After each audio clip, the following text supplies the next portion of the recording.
নমস্কার, আপনার রায় অনুষ্ঠানে আমি মৌপি আপনাদের সবাইকে স্বাগত জানাই। 21শে জুলাইয়ের মঞ্চ থেকে মমতা বন্দ্যোপাধ্যায় কি বার্তা দেন সেদিকে তাকিয়ে থাকেন শুধুমাত্র তৃণমূল কংগ্রেস কর্মী সমর্থক না, এমনকি বিরোধীরাই।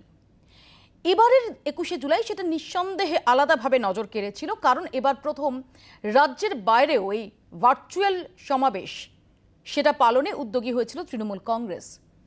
2021-এর বিধানসভা নির্বাচনে বিপুল জয়ের পর এই 21শে জুলাইয়ের মঞ্চ থেকে কি 24-এর বাড়তে চলেছেন মমতা বন্দ্যোপাধ্যায়, এই জল্পনাটা ছিল। সেই জল্পনা সত্যি করেই দেখা গেল যে আজকে আগাগোড়া মমতা বন্দ্যোপাধ্যায়ের ভাষণে নিশানায় কেন্দ্রীয় সরকার, নিশানায় প্রধানমন্ত্রী এবং কেন্দ্রীয় স্বরাষ্ট্রমন্ত্রী, এবং বিরোধীদের একজোট হওয়ার ডাক দিয়ে কার্যত 2024-এর সুরটাই বেঁধে দিতে চাইলেন মমতা বন্দ্যোপাধ্যায়। এর পাশাপাশি এই 21শে জুলাইয়ের দিনটাকেই বেছে নিল বিজেপি পাল্টা শহীদ শ্রদ্ধাঞ্জলি দিবস পালনের জন্য, এবং সেখানেও কলকাতার পাশাপাশি দিল্লিতে চলল সেই অনুষ্ঠান। এই সমস্ত কিছু নিয়ে আমরা আলোচনা করব আজকের আপনার রায় অনুষ্ঠানে। আমাদের সঙ্গে সরাসরি যারা রয়েছেন তাদের সঙ্গে পরিচয় করিয়ে দিই। আমাদের সঙ্গে তৃণমূল কংগ্রেসের পক্ষ থেকে রয়েছেন দেবাংশু ভট্টাচার্য, বিজেপির পক্ষ থেকে সায়ন্তন বসু, সিপিআইএম এর পক্ষ থেকে শতরূপ ঘোষ, কংগ্রেসের পক্ষ থেকে সৌম্য আইচ রায় এবং রাজনৈতিক বিশ্লেষক শুভময় মৈত্র। আপনাদের সবাইকে স্বাগত জানাই। শুরুতে আপনাদের দেখাবো 21-এর মঞ্চ থেকে মমতার মিশন 24।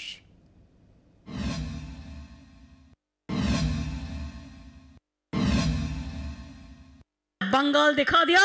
आज हॉर्स चैट को मैं विनती करने चाहूंगी, हॉल लीडर लोगों को, जाइए आपको पार्टी को समझाइए, सब एक साथ में काम करने के लिए एक फंड बनाइए और एक फंड से अभी से प्लानिंग कीजिए।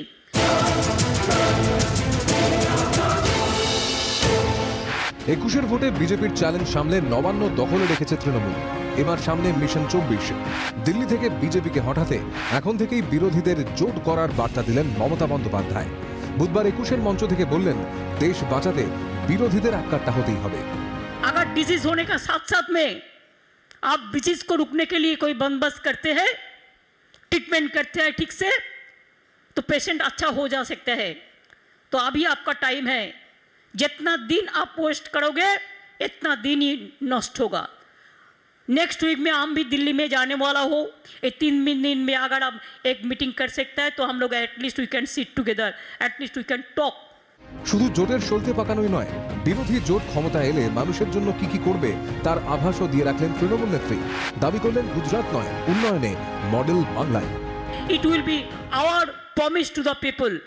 If our forum means our front, if it has been decided and if they come to power, we are ready to give free ration to all the individuals in this country.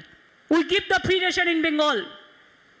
We give full free treatment to the people. 21-এর ভোট প্রচারে তৃণমূলের খেলা হবে slogan জনপ্রিয় হয়েছিল। বিধানসভা ভোটে জয়ের পর এবার জাতীয় স্তরে খেলার ডাক মমতার। ছেড়ে দিলে চলবে না, খেলা হবে। খেলা একটা হয়েছে, 5ই মের রেজাল্ট আপনারা পেয়েছেন, খেলা আবার হবে। যতদিন বিজেপিকে ভারতবর্ষ থেকে বিতাড়িত আমরা না করতে পারি ততদিন রাজ্যে রাজ্যে খেলা হবে। এদিন বাংলার সীমানা ছাড়িয়ে রাজ্যে রাজ্যে মমতার ভার্চুয়াল বক্তৃতা সম্প্রচার করে তৃণমূল কংগ্রেস।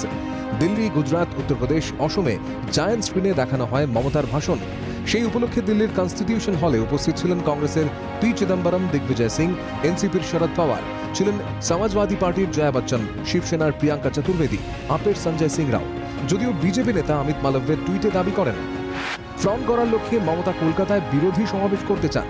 তিনি তা করতেই পারেন, কিন্তু অনির্বাচিত মুখ্যমন্ত্রীকে বুঝতে হবে যে তার ভাষণ শুরুর আগেই দিল্লিতে মঞ্চ ছেড়ে বেরিয়ে যান বিরোধী দলের নেতারা। যদিও বিজেপির কটাক্ষকে গুরুত্ব দিতে নারাজ তৃণমূল, 21-এ দাঁড়িয়ে এখন 24-ই পাখির চোখ মমতা বন্দ্যোপাধ্যায়ের দলের। ব্যুরো রিপোর্ট, জি 24 ঘন্টা।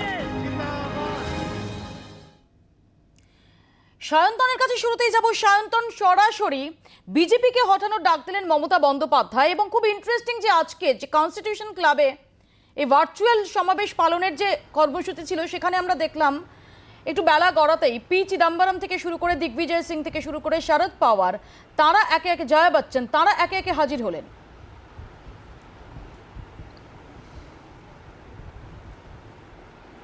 না, আমার যতদূর মনে পড়ে 2017 সালে 21শে জুলাই একটা স্লোগান হয়েছিল, 2019 বিজেপি ফিনিশ।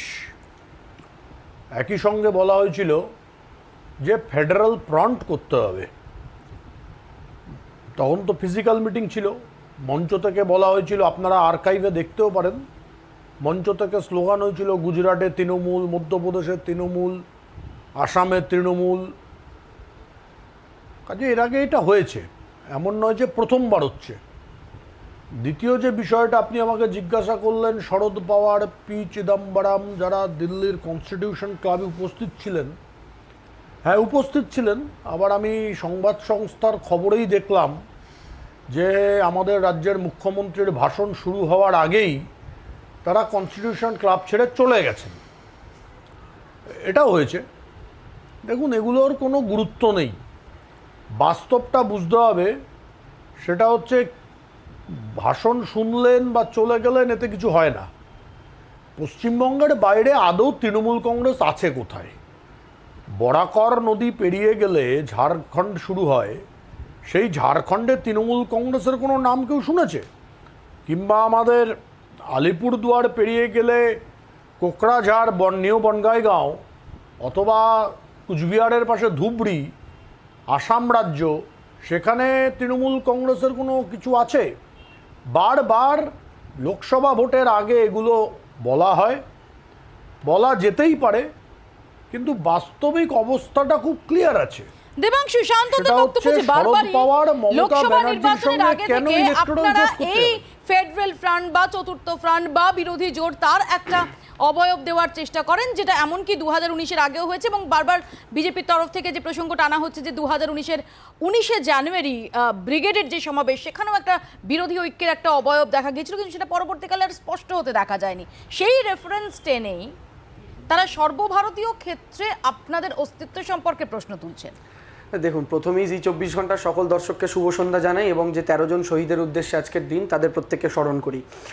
সায়ন্তনদা একটা কথা বললেন, শেষ দিয়ে শুরু করি, যে বাংলার বাইরে ম্যাপের বিভিন্ন জায়গাগুলোর নাম বলে বললেন এর বাইরে তৃণমূল নেই। সত্যি তো, বাংলার বাইরে তৃণমূল নেই। সেই কারণেই আজকে ত্রিপুরাতে তৃণমূলের 100 জন কর্মীকে গ্রেফতার করতে হয়েছে। তৃণমূল কংগ্রেসের যিনি নেতা আশিস লাল সিংহ, তাকে মারধর পর্যন্ত করতে হয়েছে। সত্যিই তো তৃণমূল নেই, সেই কারণে তাদেরকে গ্রেফতার করতে হয়েছে। আমাদের বক্তব্যটা খুব সহজ। 2019-এ বিরোধী দল প্রস্তুতি নিয়েছিল এবং একটা বক্তব্য উনি বললেন যে আমরা বলেছিলাম 2019 বিজেপি ফিনিশ। হ্যাঁ, আমরা বলেছিলাম 2019 বিজেপি ফিনিশ। তো বিজেপিও তো 2021-এ বলেছিল যে 19-এ হাফ, 21-এ সাফ। কিন্তু 21-এর আপনি লোকসভা বাড়ি রেজাল্ট করলে দেখতে পাবেন বিজেপি এখন 9টার কাছাকাছি লোকসভা সিটে নেমে এসছে। তো হাফ হয়ে গেছে বিজেপি, সেটা নিয়ে কথা না। 2019-এ আমরা প্রস্তুতি নিয়েছিলাম, কোথাও প্রস্তুতিতে খামতি থাকতে পারে, বিরোধী দলের ঐক্যে কোথাও খামতি থাকতে পারে, সমস্ত বিষয় মিলিয়ে তার উপরে পাকিস্তান, সার্জিক্যাল স্ট্রাইক ইত্যাদিগুলো তো ছিলই। এবারে সাধারণ মানুষের যে এক্সপিরিয়েন্স, সেটা একটু অন্যরকম দিদি। মানে আমার বিশ্বাস, এখানে আমরা যারা বসে আছি, এমনকি সায়ন্তনদার বাড়ির লোকেরা হোক, আমার হোক, কি আপনার হোক, কি শতরূপদার হোক, সৌম্যদার হোক, প্রত্যেককে 900 টাকায় গ্যাস কিনতে হচ্ছে, 250 টাকার উপরে সর্ষের তেল কিনতে হচ্ছে, ডিমের দাম থেকে শুরু করে মার্কেটে সব জিনিসের দাম অগ্নিমূল্য গোটা দেশে, petrol diesel, thanks to petrol ডিজেলের দাম। তো এটা সবাইকে ফেস করতে হচ্ছে। আর এই জিনিসটা আপনি আর বারবার ওই ধর্ম দেখিয়ে, পাকিস্তান দেখিয়ে আপনি আর পারবেন না। ফলে এই জায়গাতে দাঁড়িয়ে এখন যদি একটা সুন্দর স্ট্রাকচার নেয় বিরোধী শক্তি বা যে কোনো ফর্মুলাতেই হোক, ফলে এটা করা সম্ভব। এটা প্রথম কথা। দ্বিতীয় কথা হচ্ছে, সমস্ত বিরোধী রাজনৈতিক দল, বিজেপি বলে না যে একদিন তারা একটা দুটো সাংসদ ছিল, সেই জায়গা থেকে আজকে 303-এ পৌঁছেছে, এটা তো বিজেপি গর্ব করে বলে। সত্যিই তো তারিফযোগ্য ব্যাপার, সত্যিই প্রশংসাযোগ্য ব্যাপার। 1-2 থেকে আজকে আপনারা 303-এ পৌঁছেছেন। তা সায়ন্তনদা, আপনারা যদি 1-2 থেকে 303-এ পৌঁছতে পারেন, তৃণমূল কংগ্রেস 22 থেকে 322-এ পৌঁছতে পারে না? এটা কি অদ্ভুত কথা আপনি বলছেন? আপনার বাংলার দল, আপনারও গর্বিত হওয়া উচিত, কারণ একমাত্র বাংলার দল যেটা জন্ম বাংলায়, জন্মগ্রহণ হয়েছে বাংলায়, বাংলার সাথে তৃণমূল কংগ্রেস। আপনার গর্ববোধ হওয়া উচিত। সৌম্যদার কাছে যাওয়ার আগে আমি যেটা জানাবো যে মমতা বন্দ্যোপাধ্যায় তিনি আজকে পেগাসাস ইস্যু, যে ইস্যুটা এই মুহূর্তে জাতীয় রাজনীতিতে তোলপাড় ফেলে দিয়েছে, সেই পেগাসাস ইস্যু নিয়েও আজকে মমতা বন্দ্যোপাধ্যায় সুর চড়ালেন। শুনুন। Now because of Pegasus, can you imagine? I have done one thing, I am showing you. देखो, हम पूरा इसको प्लास्टर कर दिया। क्या करेगा? फोन लगा के क्या करेगा? कैमरा में पूरा तुल लेता है। हम ऑडियो में भी बात करते हैं तो, फेस टाइम में भी करते हैं तो, वीडियो में भी करते हैं तो, मैं कैमरा का ही पूरा प्लास्टर लगा दिया। एक गवर्नमेंट ऑफ इंडिया को भी प्लास्टर लगाना चाहिए, नहीं तो देश बर्बाद हो जाएगा, देश को बर्बादी हो जाएगा। किसी का ऊपर भरोसा नहीं है, केউ কাউকে বিশ্বাস করতে পারছে না। Even central government, I am sorry to say, your ministers, their phone is also blocked. স্পাইগিরি চল रहा है মিনিস্টারের ফোন পেগাসাস ঢুকে গেছে অফিসারদের phone Pegasus captured all leaders phone Pegasus captured all judges phone maximum judges phone is also captured এ পাল্টা বিরোধী দলনেতা শুভেন্দু অধিকারী তিনি দাবি করছেন যে তার ফোনও নাকি ট্যাপ করছে রাজ্য। अरे मेरा फोन तो वो टैप कर रहा है, ममता बनर्जी एडमिनिस्ट्रेशन मेरा फोन टैप कर रहा है। जब अंदर था तब भी, अभी तो पूरा के पूरा एक बात भी फेस टाइम और व्हाट्सएप के अलावा बोलने का मौका भी नहीं है। अभी तो व्हाट्सएप भी सेफ नहीं बोल रहा है, फेस टाइम के अलावा कुछ नहीं है। सबका फोन ममता बनर्जी, छोटा छोटा लीडर का फोन भी ममता बनर्जी का एडमिनिस्ट्रेशन। हर थाना में चला जाइए, लिस्ट है। এই ফোনে সার্ভেলেন্স নিয়ে বিতর্ক, সেটা আমি সায়ন্তনের কাছে যাবো, তার আগে সৌম্যদার কাছে আমি যাবো। সৌম্যদা, কেন আমি এই বক্তব্য শোনালাম, বিশেষ করে মমতা বন্দ্যোপাধ্যায়ের বক্তব্যটাই পেগাসাস ইস্যু, যেটা এই মুহূর্তে জাতীয় বন্দ্যোপাধ্যায়কে যে অবস্থানে দেখা গেল, এবং সেখানে এই পেগাসাস ইস্যু একটা, অর্থাৎ সমস্ত, সেটা পেট্রোল প্রাইস হাইক হোক, সেটা পেগাসাস হোক, সেটা ফেডারেল স্ট্রাকচার ভেঙে দেওয়ার অভিযোগ হোক, এই সমস্ত ক্ষেত্রে কোথাও অন্য বিরোধীদের থেকে কি মমতা বন্দ্যোপাধ্যায় নিজেকে আজকে একটু স্বতন্ত্র করতে পারলেন? মৌপিয়া, এটা দেখতে ভালো লাগে। আজকে একটা ইস্যু নিয়ে উনি 21শে জুলাইকে মঞ্চকে সামনে রেখে উনি করছেন। তা উনি বিজেপির বিরুদ্ধে কেউ যদি মানে আন্দোলন করেন, তাকে তো আমরা খারাপ বলতে পারি না, নিশ্চয়ই সমর্থনযোগ্য। বিজেপির বিরুদ্ধে আন্দোলন করছেন, ফ্লোরে অনেক সময় হয়, এটাও হতে পারে। কিন্তু মনে রাখবেন যে দিল্লি, পশ্চিমবঙ্গ থেকে দিল্লির দূরত্ব মানে 1300 কিলোমিটার। 1, 2 সারা ভারতবর্ষে 42টা সিটে লড়াই করছেন ওরা, আর সারা ভারতবর্ষে অন্যান্য দল অনেক বড় বড়। চিদম্বরম থেকে শুরু করে শরদ পাওয়ার, তারা তো আজকে অ্যাভয়েড করতে পারলেন না। তাতে কি না অসুবিধা? যাওয়াটা তো অ্যাফোর্ড করতে পারলেন না। তাতে অসুবিধা কি হচ্ছে? দিগ্বিজয় সিং তিনি টুইট করছেন মমতা বন্দ্যোপাধ্যায়ের ছবি দিয়ে, না না মৌপিয়া, তাতে অসুবিধা কি হচ্ছে? আমাদের অনেক মিটিংয়েই সোনিয়া গান্ধীর সঙ্গে মমতা বন্দ্যোপাধ্যায় গিয়ে মিটিং করেন, ফ্লোর কোঅর্ডিনেশন করার জন্য, অনেক বিলে সমর্থন করেন। তাতে অসুবিধা কি? কিলোমিটার দূর দিল্লি, সৌমদা বলছেন। না না, কত কিলোমিটার দূরে আমি জানি না। দেখুন, এখন এরকম আলোচনা কোথা থেকে কত কিলোমিটার দূরে, আমি যদি বলি কংগ্রেসের প্রথম এমএলএ এখন খুঁজতে হলে কত কিলোমিটার দূরে যেতে হবে, এগুলো তো আলোচনা করে লাভ নেই। বিজেপিকে এগুলো সুবিধা করে দেওয়া। আমরা কেউই এখানে নেতা হতে আসিনি, কেউই এখানে মাথায় বসতে আসিনি। সবাই মিলে কোঅর্ডিনেশন রেখে নিজেদের মধ্যে কেন্দ্রীয় সরকার, এই যে বিজেপি দখল করে বসে আছে নরেন্দ্র মোদী, অমিত শাহ, তাদেরকে ক্ষমতা থেকে 2024-এ সরানো, সেটা আমাদের মূল লক্ষ্য হওয়া উচিত প্রত্যেকের, আমার ধারণা। সেই জায়গাটার জন্য প্রত্যেকে যদি আমরা কাজ করি, আমাদের এটা খেয়াল রাখতে হবে, ভারতীয় জনতা পার্টি যেন আমাদের কোনো রকম আচরণে কোনো রকমের সুযোগ সুবিধা না পেয়ে যায়। ভারতীয় জাতীয় কংগ্রেসের একটা সুবিধা আছে কি জানো তো? ভারতীয় জাতীয় কংগ্রেসের লড়াইটা হচ্ছে স্বাধীনতার আগে থেকে বিজেপির বিরুদ্ধে, জনসংঘের বিরুদ্ধে বিজেপির সঙ্গে। আমরা পশ্চিমবঙ্গের শঙ্খধ্বনি আর উলুধ্বনি দিয়ে তো পশ্চিমবঙ্গে বিজেপিকে রাস্তা করে দিইনি, আমরা তাদের সাথে সরকারও করিনি। কখনো কখনো বলতে হয় যে ওই তালিবানের মতো আলোচনাটাকে সুস্থ রাখাই বোধহয় ভালো। আমাদেরকে বিরোধিতা দেখাতে হয় না, আমাদেরকে আগমার্কা বিজেপি বিরোধিতা দেখাতে হয় না। ক্ষমা চাইছিল সিপিএম, গলি গলি মে আগমার্কা বিজেপি বিরোধিতা দেখাতে হয় না। দেখুন, সরকার করার অভিজ্ঞতা আছে তো। কংগ্রেসের স্বভাব দাদা পরিবর্তন হবে না। বিহারে দেখুন 70টা সিট নিয়ে ডুবিয়ে দিয়েছে, 70টা সিট নিতে গিয়ে তেজস্বীকে ডুবিয়ে দিলেন ওখানে। আমাদের তো সরকার অখিলেশকে ডুবিয়ে দিতেন। সব জায়গায় না, যদি এই তর্জাটাই করতে হয়, আলোচনা চলছে এখানে, বিজেপিকে সুন্দর দরজা খুলে দিলেন। আলোচনাটা তো তুমি শুরু করলে, সায়ন্তন দাসকে বাড়িতে গিয়ে আলোচনাটা তো তুমি শুরু করলে ভাই। দেখেছো সৌমদার দেবাংশুর মধ্যে লেগে গেছে, আলোচনাটা তো তুমি শুরু করলে। কেউ করেনি দাদা, আপনি এত কিলোমিটার তুমি শুরু করলে, আমাদের কোনো অভিজ্ঞতা নেই। সংকটধ্বনি দিয়ে উলুধ্বনি দিয়ে বিজেপিকে আমার অভিজ্ঞতা নেই। বিজেপিকে সরানো যায় ততক্ষণ অবধি খেলা হবে। শতরূপ, এই খেলার মধ্যে তোমাদের অবস্থানটা কি? তোমরা কি মাঠের বাইরে দর্শক হয়ে থাকবে, নাকি এই খেলায় পার্টিসিপেট করতে চাও?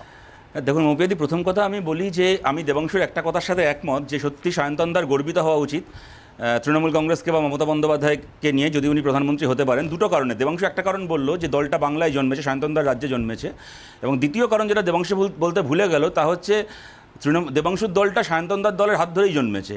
মানে যখন জন্মাচ্ছিল তখন সায়ন্তনদার দল তখন সিজার করছিল, মানে যখন ডেলিভারি হচ্ছিল তখন। ও বলেছে যে অতীতে কী হবে, কী হয়েছে বা ভবিষ্যতে কী হবে সেটা একটা আলোচনা, কিন্তু আজকে যে গ্যাসের দাম এত, আজকে পেট্রোল ডিজেলের দাম এত, কি আজকে কোভিড নিয়ে ভারতের এই পরিস্থিতি, আজকের দিনের কোনো রাজনৈতিক ডিসকোর্স সেটাকে বাদ দিয়ে হতে পারে না। আমি সেই জায়গা থেকেই খালি একটা কথা একটু তোমাদের ভেবে দেখতে বলবো মৌপিয়াদি, আজকে আমরা যাকে বক্তৃতা দিতে শুনলাম তিনি তৃণমূল কংগ্রেসের নেত্রী হওয়ার পাশাপাশি তিনি তো একটা রাজ্যের মুখ্যমন্ত্রী। একটা লাইন শুনলাম না রাজ্যটা কেমন চলছেন, তৃতীয়বার এত বড় সমর্থন নিয়ে উনি এসছেন।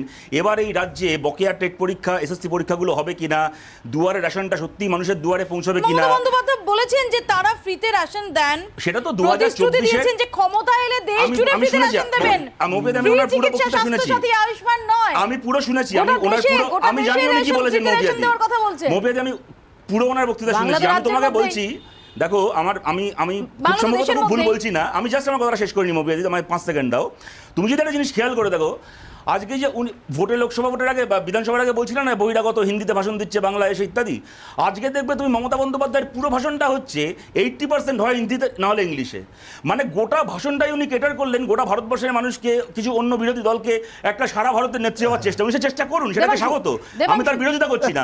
কিন্তু পশ্চিমবাংলার মুখ্যমন্ত্রী পশ্চিমবাংলার মানুষের সঙ্গে পশ্চিমবঙ্গ সরকার নিয়ে একটা কথা উচ্চারণ করলেন না, এত বড় একটা আমাকে বলতে বলেছি, একটু বলি। হ্যাঁ, মমতা বন্দ্যোপাধ্যায় কি বলেছেন না বলেছেন, পশ্চিমবঙ্গটা কিভাবে চলবে সেটা নিয়ে নির্বাচনের আগেই তিনি বক্তব্য রেখেছিলেন এবং মানুষ সে কথাতে সমর্থ হয়ে তাকে নির্বাচিত পর্যন্ত করেছেন। এবার তার কাজে করে দেখানোর সময়, আর কি করব এটা বলার জায়গা মনে হয় এক্ষুনি নেই, প্রথম কথা। এবার লক্ষ্যটা হচ্ছে 2024-এর একটা রাজনৈতিক পরিস্থিতিকে কেন্দ্র করে, এবং এই মুহূর্তে দাঁড়িয়ে যে রাজনৈতিক পরিস্থিতিগুলো 2রা মে ফলাফল বেরোনোর পর থেকে আমরা দেখছি, সেগুলো নিয়ে একটা আলোচনার জায়গা, প্রথম কথা। দ্বিতীয় কথা, শতরূপদা বললো যে বহিরাগত হিন্দির কথা আমরা বলছিলাম, স্বাভাবিকভাবে পশ্চিমবঙ্গের নির্বাচন ছিল, পশ্চিমবঙ্গের মুখ্যমন্ত্রী বাছার নির্বাচন ছিল, আর এখন যে 2024-কে কেন্দ্র করে কথা বলা হচ্ছে সেটা গোটা দেশের নির্বাচন।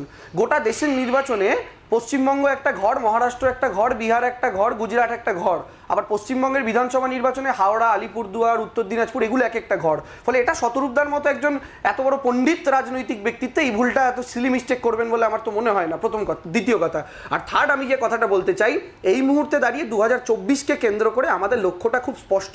মানুষের নিত্য নৈমিত্তিক জীবনের যে সমস্যাগুলো সেগুলো নিয়ে আমরা সাধারণ মানুষের কাছে তুলে ধরছি এবং নরেন্দ্র মোদীকে সরানোর কথা। সিগনিফিকেন্ট যে আমরা দেশে ফ্রিতে রেশন দেব, পশ্চিমবঙ্গে ফ্রিতে রেশন দেওয়া হয়, স্বাস্থ্য সাথী ফ্রি, আয়ুষ্মান নয়, এ কার্যত প্রতিশ্রুতি। 2024টা যে অত্যন্ত সিরিয়াসলি তিনি সামনে রেখে ক্ষমতায় আসার লক্ষ্য, সেটা এই বক্তব্যের মধ্যে কিন্তু সুস্পষ্ট।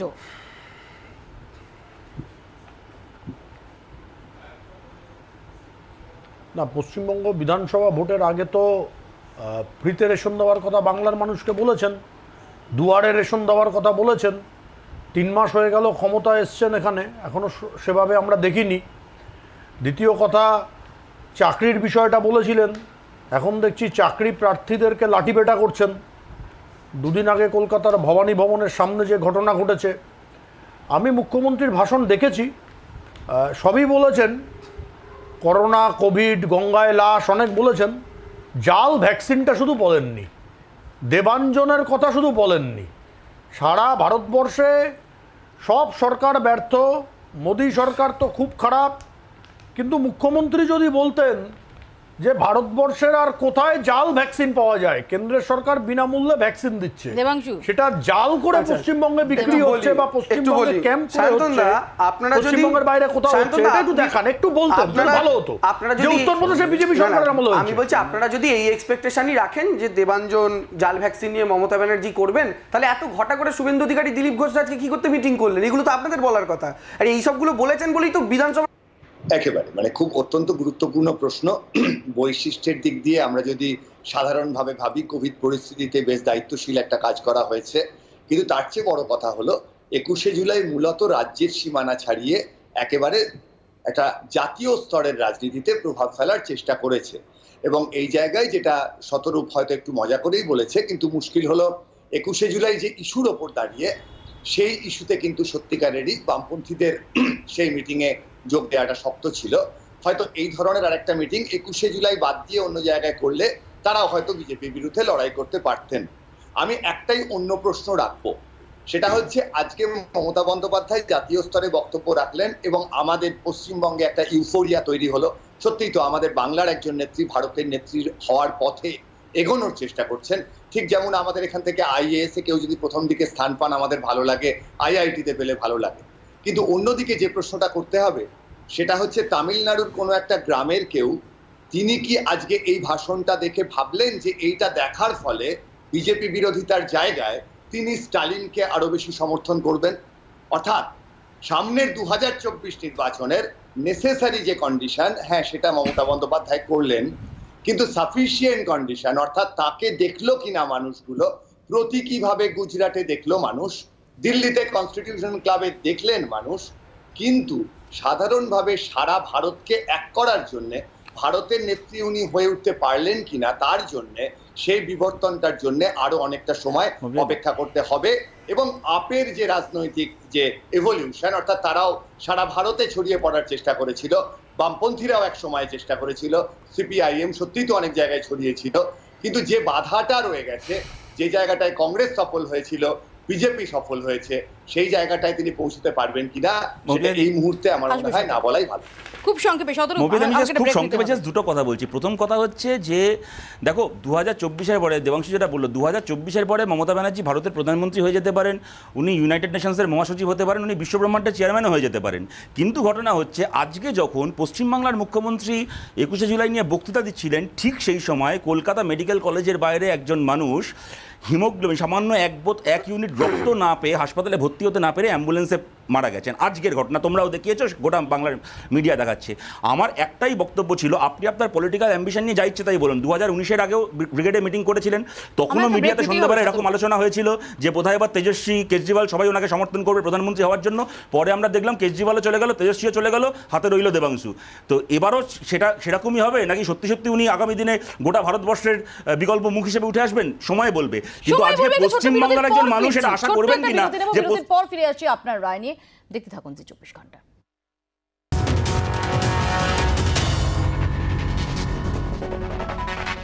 আর এরই মধ্যে তৃণমূলের 21শে জুলাইয়ের পাল্টা বিজেপির শ্রদ্ধাঞ্জলি দিবস, বাংলায় আক্রান্ত মানুষ, বিপন্ন গণতন্ত্র, এই স্লোগানকে সামনে রেখে দিল্লির রাজঘাটে অবস্থান দিলীপের। কলকাতায় হেস্টিংস অফিসে বক্তৃতা শুভেন্দুর। 21-এর ভোটে জয়ের পর প্রথম 21শে জুলাই শহীদ সমাবেশের মঞ্চকে ব্যবহার করে জাতীয় স্তরে ডালপালা ছড়াতে চাইছে তৃণমূল, চাইছে মোদী বিরোধী মুখ হিসেবে মমতা বন্দ্যোপাধ্যায়কে তুলে ধরতে। জোড়াফুল শিবিরের জোড়া কৌশল মোকাবিলায় 21শে জুলাইকেই বেছে নিয়েছে গেরুয়া শিবির। বুধবার 21শে জুলাই দেশজুড়ে শহীদ শ্রদ্ধাঞ্জলি দিবস হিসেবে পালন করল বিজেপি। তৃণমূলের বিরুদ্ধে রাজ্যে সন্ত্রাস চালানোর অভিযোগে দিল্লির রাজঘাটে ধর্নায় বসেন বিজেপির রাজ্য সভাপতি দিলীপ ঘোষ। ওনারা যদি কংগ্রেস থেকে ছিনিয়ে নিয়ে আসতে পারেন, চুরি করে নিয়ে আসতে পারেন শহীদদেরকে, আর আমরা যদি তাদের শহীদ দিবসের প্রতিবাদে শহীদ দিবস করি, শ্রদ্ধাঞ্জলি দিবস করি, তাতে অসুবিধা কি আছে? ওনারা 13 জন না কজন কর্মী মারা গেছেন বলে আজকে বছরের পরে শহীদ দিবস করছেন। আজকে তাদের গুন্ডারা আমাদের 175 জন কর্মীকে হত্যা করেছে।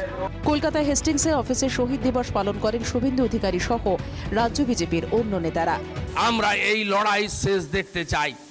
দুষ্কৃতকারীরা শেষ কথা বলবে না গণতন্ত্রে মানুষ শেষ কথা বলবে, এটা আমরা দেখতে চাই।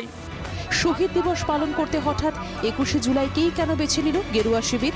রাজনৈতিক বিশ্লেষকদের মতে 21শে জুলাই পাল্টা শহীদ দিবস পালন করে নিজেদের আক্রান্ত প্রমাণ করতে চেয়েছে বিজেপি। তৃণমূলের গায়ে সেটে দিতে চেয়েছে আক্রমণকারীর তকমা। জাতীয় স্তরে তৃণমূল সরকারের অপশাসন এবং অগণতান্ত্রিক মুখও তুলে ধরতে চেয়েছে বিজেপি। 21শে জুলাই তৃণমূলের ওপর থেকে ফোকাস ছিনিয়ে নেওয়াও বিজেপির অন্যতম লক্ষ্য ছিল। যদিও বিজেপি শহীদ দিবসকে গুরুত্ব দিতে নারাজ তৃণমূল শিবির। বিজেপির কথা যত কম বলবেন ততই ভালো। এটা প্রচার সম্মুখ সর্বস্ব একটি পার্টি, এদের তথ্যের কোনো মিল নেই, এদের তথ্যেরও কোনো মিল নেই। 21-এর মঞ্চকে ব্যবহার করে দেশের বিভিন্ন প্রান্তে পৌঁছতে চেষ্টা করেছে তৃণমূল। দিদির ভাষণকে মোদির পাড়া পর্যন্ত নিয়ে গিয়েছে রাজ্যের শাসক দল। সেই উদ্যোগেরই পাল্টা বিজেপির শহীদ শ্রদ্ধাঞ্জলি দিবস। জ্যোতির্ময় কর্মকার ও ঈশানদেব চট্টোপাধ্যায়ের রিপোর্ট, জি 24 ঘন্টা।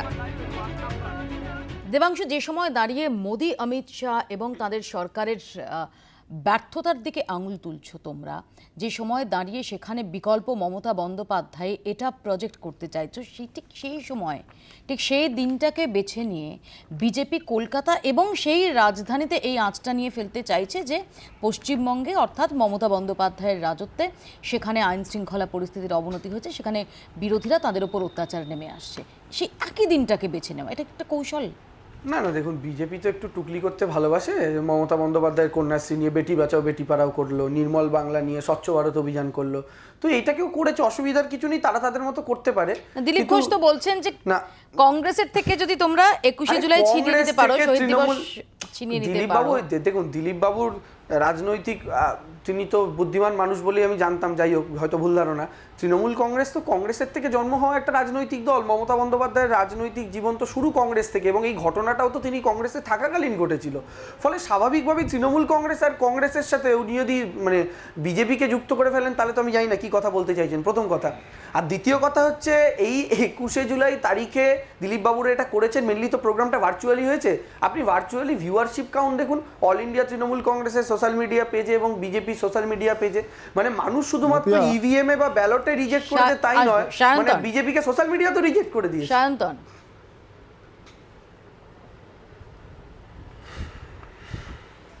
না, আমাদের তো যেটা শুনলাম সোশ্যাল মিডিয়ায় রিজেক্ট করেছে। আমি তো আপনাদের বলছি, আপনারা একটু এনকোয়ারি করুন। যখন আমাদের প্রোগ্রাম চলছিল, আমাদের সোশ্যাল মিডিয়ার ভিউয়ারশিপ তো তৃণমূলের থেকে বেশি ছিল। কি বলছেন? আপনারা ইন্ডিপেন্ডেন্ট এনকোয়ারি করে দেখুন। 6টা রাজ্যে তৃণমূল কংগ্রেস ভার্চুয়ালি প্রোগ্রামটা দেখিয়েছে। আমাদের তো ভারতবর্ষের সব রাজ্যে দেখানো হয়েছে। সব রাজ্যের বিজেপির পার্টি অফিস, জেলা অফিসে আমাদের সেখানকার নেতৃত্ব বসে এই প্রোগ্রামটা দেখেছেন। তৃতীয় কথা, যেটা কংগ্রেস বিষয়ে চলছিল, 13 জন মারা গেছেন, তারা কোনোদিনও তৃণমূল কংগ্রেসটা কি খায় না মাথায় দেয় জানতো না। মারা গেছেন কাদের গুলিতে? সিপিএম সরকারের পুলিশের গুলিতে। যে সিপিএম দলকে বিধানসভায় এখন দেখতে না পেরে মুখ্যমন্ত্রীর মন খারাপ হয়, যারা গুলি করে মারলো তাদেরকে বিধানসভায় দেখতে পান না বলে মুখ্যমন্ত্রীর মন খারাপ হয়। এখানে একটা বিষয় চলছে যে বিজেপি কেন করলো 21 তারিখ, কেন করবে না? আজকে পশ্চিমবঙ্গে 176 জনকে খুন করেছেন, আইনের শাসন নেই, শাসকের আইন চলছে। আমরা বলছি না, ভারতবর্ষের একটা সাংবিধানিক সংস্থা, তারা হাইকোর্টে মামলা করেছে, তারা হাইকোর্টে রিপোর্ট দিয়েছে, আর হাইকোর্ট সুমোটো মামলা করেছে। সুমোটো মামলা করেছেন, সুপ্রিম কোর্ট নোটিশ দিয়েছেন এই এত বড় হিংসার তদন্ত হওয়ার জন্য। কালকে পরশুই বোঝা যাবে যে সিবিআই হবে না এনআইএ হবে না কি হবে, কিন্তু কিছু একটা হবে। পশ্চিমবঙ্গের যে ভয়ঙ্কর অবস্থা, আমরা শ্রদ্ধাঞ্জলি দিয়েই বলছি তা নয়, হাইকোর্টও আমাদের সঙ্গে একমত, সুপ্রিম কোর্টও আমাদের সঙ্গে একমত, মানবাধিকার কমিশনও আমাদের সঙ্গে একমত। শান্তনদা একটু বলি, আপনি যেটা বলছেন, আমি আজকে তো শতরূপ, এক সেকেন্ড একটা লাইন বলবো, একটা লাইন প্লিজ, একটা লাইন। আজকে তো শতরূপ এখানে বসে, আমার যদি শুনতে ভুল না হয়, আমি যেটা শুনলাম সেটা এখন বলছে সিপিএম পার্টিও নাকি আমন্ত্রণ করলে যেত। তা মুখ্যমন্ত্রীও তো পরের বার থেকে সিপিএমকেও আমন্ত্রণ করবেন। তার জন্য আমরা দেখবো 21শে জুলাই যারা মারলো আর যারা মারা গেলেন সবাই একজন হয়ে যাবে। না, আমি একটুখানি বলি, কংগ্রেস না না গালি খাচ্ছে বিজেপি। দেবাংশু এক সেকেন্ড, আমরা শান্তনুর কথা একটা কথা বলেই দাও। দেবাংশু তুমি বলো, তোমাকেই জিজ্ঞেস করে তুমি বলো। শান্ত, তোমার কথা শুনতে সত্যি একটু ভুল হয়েছে, তুমি আমার পুরো কথাটা শুনতে পাওনি, তো আমি সেটা রিপিট করছি না, তুমি পরে শুনে নিও রিপিট টেলিকাস্টে। আমি খালি একটা কথা তোমায় মনে করিয়ে দিই, দেখো সিপিএম ভবিষ্যতে মমতা ব্যানার্জির হাত ধরবে কি ধরবে না সেটা সময় বলবে, কিন্তু তোমার নেতা সর্বভারতীয় সহসভাপতি মুকুল রায় কদিন আগে তৃণমূল ভবনে গিয়ে মমতা ব্যানার্জির পা ধরে এসেছেন। তাই এগুলো বলার আগে একটুখানি ওই ইতিহাসটা মনে করে তারপর বলবে। না দেবাংশু বলবে এবার। আচ্ছা, এবার প্রথম কথা হচ্ছে সায়ন্তনদা বললেন কি ঋতব্রত কোন দল করত? একটু বলেন সায়ন্তনদা, আপনি বললেন, আমি 1 মিনিট চুপ রইলাম আপনার জন্য। আপনি বললেন যাদের বুকে গুলি মারার কথা বলেছিল সেই সিপিএম কে জন্য এখন মন খারাপ হয়েছে। দেখুন, আমরা তো আপনাদের মতো নই। আপনারা যেমন কংগ্রেস মুক্ত ভারতের কথা বলেছেন, আমরা তো কোনো মুক্ত, বিজেপি মুক্ত, সিপিএম মুক্ত আমরা এরকম বলি না। আমরা বলি আমরা গণতান্ত্রিকভাবে তাদের পরাজিত করব। এখন সমস্যাটা হচ্ছে সিপিএম ওই হল্লা গাড়িতে মুজরো করে নিজেরাই নিজেদেরকে হারিয়ে দিয়েছে। সেই দেবাংশু মুজরো মুজরো বলো কেন গো? এটা আমি আগেও দেখেছি। এই জায়গাটা না, আমার থেকে একটু- তুমি এই মুজরাটা বলো কেন গো? যারা মুজরা করতেন এক সময়, তুমি তাদেরকে কি মিন করো? তুমি দেখেছো তোমাকে দেখেছো তুমি না, না, প্রথমে বলতে দেবাংশু, দিলা, তুমি এই কথাটা তুমি বলতে ফেরত দিচ্ছ দাও। না। তুমি একটা অদ্ভুত শিক্ষিত কথা। ছেলে, young ছেলে, তোমার এই কথাটা মানায় না দেবাংশু। আমি তোমার আমার একটু বলতে আমি দাও। তোমার প্রতিদ্বন্দ্বী হিসেবে নয় আমার একটু দেবাংশু, আমি তোমার বলছি, বড় দাদার মতো করে তোমার কথাটা বলছি। শোনো, তুমি শোনো, প্লিজ আমার কথাটা শোনো। শোনো। দেবাংশু, তুমি কথাটা শোনো। মহা মুশকিল। আমি তোমার দাদার মতো করে কথাটা বলছি। আমি তোমাকে কিন্তু আমি তোমাকে ভাইয়ের মতো করে বলছি। তুমি খুব তোমরা ভালো হল্লা- বক্তা। তোমরা দেবাংশু, তুমি হল্লা প্লিজ, গাড়িতে এটা আমি কি তোমাকে মুজরো অনুরোধ করেছিলে তো? করছি। শোনো না, আমি যেটা বলছি, দেবাংশু, তুমি শোনো না, প্লিজ আমার বলতে কথাটা দাও। শোনো। আমাকে বলতে দাও। দেবাংশু, তুমি কথাটা শোনো। আরে তুমি ঠিক বলবে। আছে, তুমি একটু বসো না। তুমি বলবে। টাইম নেই অধিকাংশ, তুমি বেশি বলবে, টাইম নেই। কিন্তু শোনো, তুমি এই কথাটা মুজরো বক্তব্যটা শব্দটা হচ্ছে ফেরত নাও। যারা বক্তব্যটা এক সময় হচ্ছে মুজরা করতেন সেই মহিলারা কেউ তোমার শত্রু নন। না না না, কেউ তুমি তাদের প্রতি ইনসেনসিটিভ হয়ো না। তুমি রাজনৈতিক ভাবে রাজনৈতিক শব্দ ব্যবহার করো, কিন্তু মুজরা শব্দটা তুমি ফেরত নাও। এইটা বলে কিন্তু তুমি বহু মহিলাকে অপমান না না না, করছো। একদম রাজনীতির তুমি এই কথাটা বলো না, দেবাংশু, তোমাকে এটা মানায় না। আরে রাজনীতির ময়দানে তুমি মুজরো করেছো তো। আরে 21শে জুলাই এই কবে? মুজরা শব্দটাকে একটা খারাপ শব্দ হিসেবে ব্যবহার করো না দেবাংশু, আমি আবার তোমায় 21শে বলছি। জুলাই, আরে তুমি একটা শিক্ষিত ইয়াং ছেলে, এটা তোমার মুখে মানায় না। জুলাই, তুমি কথাটা 21শে ফেরত জুলাই, নাও। তোমার প্রতি বহু মানুষ তোমাকে ভালোবাসেন, তাদের ভালোবাসা বাড়বে। তুমি কথাটা ফেরত দাও দেবাংশু। আবার শুনতে শেখো। 21শে জুলাই দেবাংশু, আমি তোমায় বলছি, তুমি প্লিজ এই কথাটা ফেরত নাও। আবার অসভ্যতা, আমি আবার তোমার মুজরো সব করছো। কথা শুনবো। টিভিতে মুজরো করছো বসে, মুজরো করো না। আমি আবার বলছি, মুজরা শব্দটাকে তুমি এইভাবে ব্যবহার করো না। এটা কিন্তু তোমার আপব্রিঙ্গিং সম্পর্কে ভালো বার্তা দিচ্ছে না। আমি দেবাংশু শতরূপ দুজনের কাছে আসবো, আমি সৌম্যদার কাছে আসবো। সৌম্যদা একটা লাইন বলতে দিতে হবে। আসবো please। সেটা আমি হচ্ছে এক সেকেন্ড দেবাংশু আসবো। শতরূপদা একটু যখন বলতেন দেবাংশু, তোমরা একটু 21শে শান্ত। জুলাই দেবাংশু, কি গান গেয়েছিল, দেবাংশু, তখন কি একটু বলতে তোমরা দাও, গান please। গাওয়াটাকে ব্যঙ্গ শোনো, করতে? একুশে দেবাংশু, জুলাই দেবাংশু, মঞ্চে দেব পাগলু বাগলু বলে নাচতো। সেটা কিন্তু আমরা মুজরা বলিনি কখনো। দেবাংশু, তুমি খালি মুজরা প্লিজ মুজরাটা আমরা বলো এই কেন? প্রসঙ্গ তুমি এই প্রসঙ্গ ছেড়ে মূল প্রসঙ্গে ফোকাস করি তোমরা প্লিজ। মুজরা করে দেবাংশু দেবাংশু, শতরূপ তোমরা প্লিজ। শূন্য হয়ে গেছো। দেবাংশু আর শতরূপ তোমরা প্লিজ। মহিলা নেত্রী, এক মহিলা সেকেন্ড প্রধানমন্ত্রী, দেবাংশু বিষয়ে কিছু শতরূপ বলো। প্লিজ। আর এইটাই তুমি Please, একটা পেশার মুজরা বলে একটা please, পেশার মানুষকে এভাবে সৌম্যদা, ছোট করছো। দিলে না। আমি সৌম্যদাকে সময় অনেক চেয়ে নেবো, বলতে সৌম্যদা। দিলে না। তুমি বাবা। আমি সবার কাছে অনুরোধ করছি প্লিজ একটু চুপ করুন। আমি এই যে একটু আগে এরকম দরজাটা না হয় ভালো। একটা 21শে জুলাই শহীদ দিবসে কার শহীদ, কে শহীদ, কোন দলের শহীদ, এই নিয়ে তরজা করলে এদের আত্মার শান্তি পাবে না। দয়া করে বন্ধ করুন প্লিজ। আমি শুধু দেবাংশুর কাছে একটা জানতে চাইছি যে অনেক অ্যাসপিরেশন, অনেক লড়াই 2008 পর্যন্ত তো এই শহীদ দিবসে বিজেপির বন্ধুদেরও দেখা গেছিল, বিজেপির নেতাদের দেখতাম। আমি শুধু একটা বিনয়ের সঙ্গে জানতে চাইছি, এই যে 13 জন শহীদ, এই 13 জন শহীদের যে সুশান্ত চ্যাটার্জি কমিশনের রিপোর্ট 2014 সালের 29শে ডিসেম্বর সোমবার দিন, আজ 7 বছর হয়ে গেল, এখনও কেন বিধানসভায় টেবিলড হলো না? দেবাংশু যদি বলো। 1, 2, মৌপিয়া, এই যে বিজেপি আর তৃণমূল যে এই যে শহীদদের নিয়ে তরজা করছে না, শহীদ যে কোনো রাজনৈতিক দলের হোক, আর কিভাবে ডিফারেন্সিয়েট করবে বিজেপি তৃণমূলের বিরুদ্ধে বিশ্বাসযোগ্যতার যে জায়গাটা? আজকে একটু আগে আমি দেবাংশুকে বলছিলাম, দেবাংশু অনেক কথা বলেছে, কিন্তু দেবাংশু কি অস্বীকার করতে পারবে এই ত্রিপুরাতে তৃণমূলের একটা ইউনিট খুলেছিল মুকুল রায়, যেখানে লক স্টক ব্যারেল সব শুদ্ধ নিয়ে গিয়ে বিজেপিতে জয়েন করেছে। আজকে যারা তৃণমূল, আজকে যারা শোকেসে, Debangshu please, Debangshu, I never disturb you please. এইটুকু সহনশীলতা রাখো। সৌম্যদা, আমি শুরুতেই যখন বলছিলাম প্লিজ দেবাংশু, প্লিজ, আমি তোমাকে ডিস্টার্ব করিনি। আপনি রেকর্ডিংটা আরেকবার দেখে নিন। না প্লিজ দেবাংশু, প্লিজ। এইভাবে অস্বীকার করলে হবে? আজকে দেবাংশু, তুমি যখন কথাগুলো বলছো, ওই মমতা বন্দ্যোপাধ্যায়, মাননীয় মুখ্যমন্ত্রী, আজকে মুখ্যমন্ত্রী মমতা বন্দ্যোপাধ্যায় সেদিন যুব কংগ্রেসের সভানেত্রী ছিল, সেদিন আমরা ওই মিছিলে ছিলাম। আজকে তোমার সামনে দাঁড়িয়ে আমি কথা বলতে পারতাম না, সেকেন্ড গুলিটা আমার লাগতে পারতো। আজকে শ্রীকান্ত শর্মা, কিন্তু দয়া করে শহীদ স্মরণটাকে প্লিজ শোনার চেষ্টা করো। আমি তো শুনলাম না এতক্ষণ, আমি তো জানতে চাইছি শহীদ স্মরণটাকে রাজনৈতিক কর্মীদের কবজি কেটে নিল, যারা নাকি তোমার বুকে গুলি চালাতে গেছিল, দাদা সেই দলটার সাথে জোট করছো, সেই দলের নেতার সাথে এক টেবিলে বসে আলোচনা করছো। মুশকিলটা হচ্ছে তুমি সরকারি দলের প্রতিনিধি, তুমি যদি বিরোধীদের কথা বলতে না দাও তাহলে কি করে হবে? তুমি কথা বলতে দিতে অসুবিধা নেই, কিন্তু বিরোধী সংযুক্ত মোর্চার যদি দুজন প্রতিনিধি থাকে, তাহলে একজন তৃণমূল কংগ্রেস হিসেবে তো একটু বেশি বলতে হবে, তাই না? যে 2008 সাল পর্যন্ত ওই তৃণমূল কংগ্রেসের মঞ্চে কতজন বিজেপির লিডার দাঁড়িয়েছিল?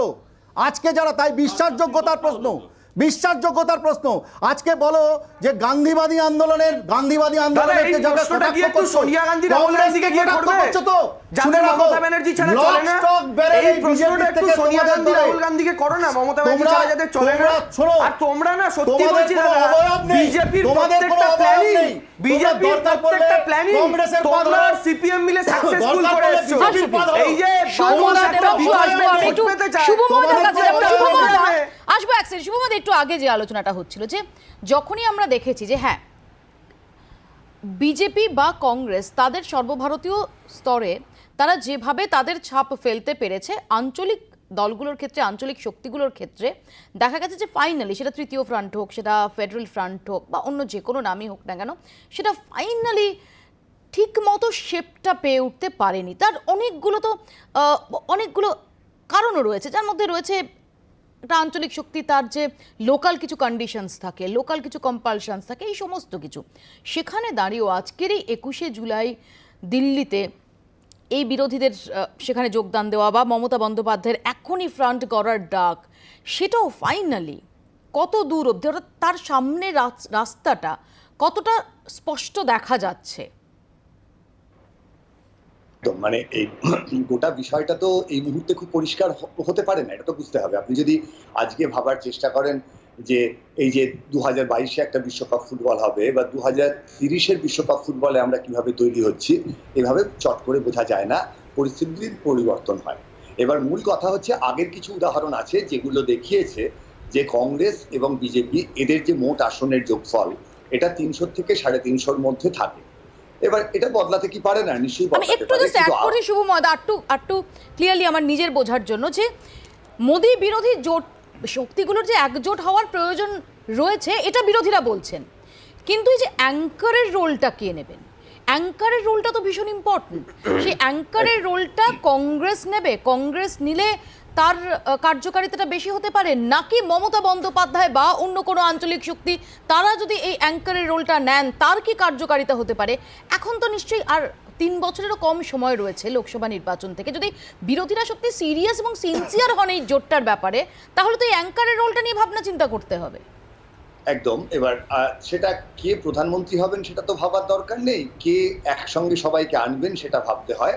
আর অন্য দিকটা হচ্ছে অনেক সময় সাধারণ মানুষ কাউকে ক্ষমতা এনে দেন এবং তারপর জ্যোতি বসুকে বলা হয় প্রধানমন্ত্রী হতে এবং তিনি হন না। অর্থাৎ এই ধরনের একটা রাজনৈতিক ঘটনা আমরা দেখেছি, এটাকে রাজনৈতিক উত্তরণও বলা যেতে পারে, যে দলের নির্দেশে তিনি প্রধানমন্ত্রী হলেন না, তার ফলে হয়তো ঐতিহাসিক ভুল হলো।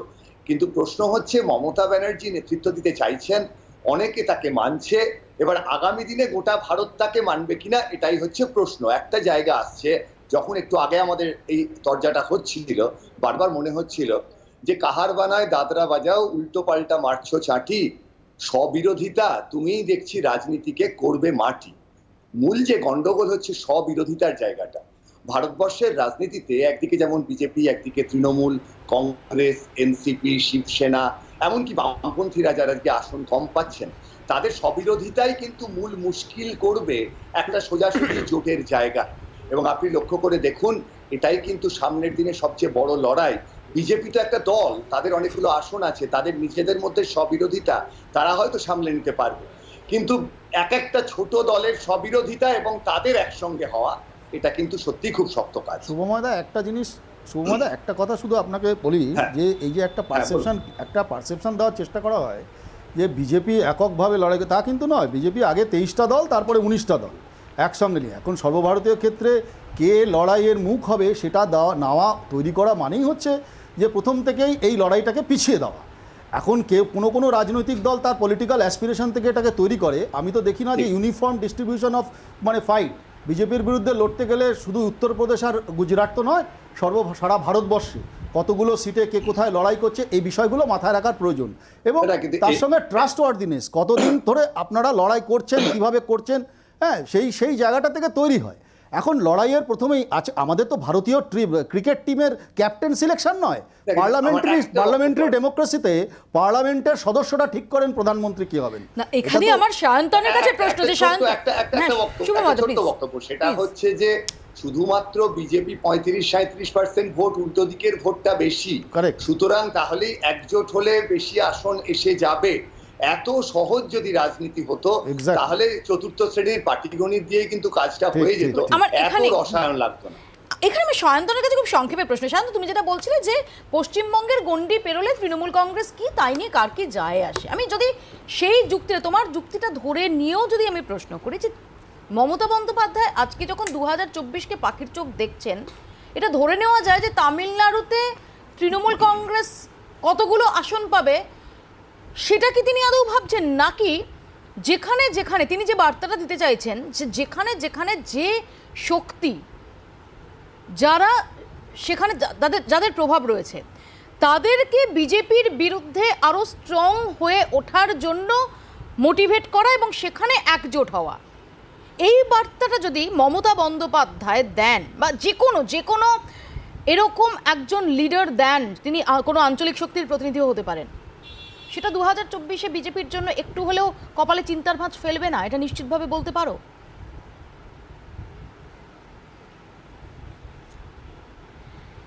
না, দেখুন, যদি রাজনীতির পর্যালোচনা করেন, মমতা বন্দ্যোপাধ্যায় গান্ধীজি নন, জয়প্রকাশ নারায়ণন নন, অটল বিহারী বাজপেয়ী নন, এমনকি এমজিআরও নন। আমি একটু আগে আলোচনা হচ্ছিল ক্যাপ্টেন আগে হবে না পরে হবে। ভারতবর্ষের নির্বাচনে বহু সময় হয়েছে ক্যাপ্টেন কিন্তু পরেই হয়েছে। আমি আপনাদের উদাহরণ দিই, 1989 সালে বিশ্বনাথ প্রতাপ সিং প্রধানমন্ত্রী হয়েছিলেন বিরোধী ঐক্যের ওপর, এক মিনিট সময় দিয়েছি, বিরোধী ঐক্যের ওপরে ভরসা করে তিনি কিন্তু 11 মাসের বেশি সরকার চালাতে পারেননি। এখানে ঐতিহাসিক ভুলের কথা বলা হলো, জ্যোতিবাবু যদি প্রধানমন্ত্রী হতেন কতদিন প্রধানমন্ত্রী থাকতেন? এক মাস প্রথমবার থাকতেন, বাজপেয়ীজি প্রধানমন্ত্রী হয়ে 13 দিন সরকার চালিয়েছিলেন সায়ন্তনদা। চরণ সিং বিশ্বনাথ প্রতাপ সিং 11 মাস বলছে না, 10 সেকেন্ডে দেবাংশু রেসপন্স। এখানে ডিফারেন্স, এখানে ফান্ডামেন্টাল ডিফারেন্স হচ্ছে বিজেপি একক বৃহত্তম দল ছিল, তার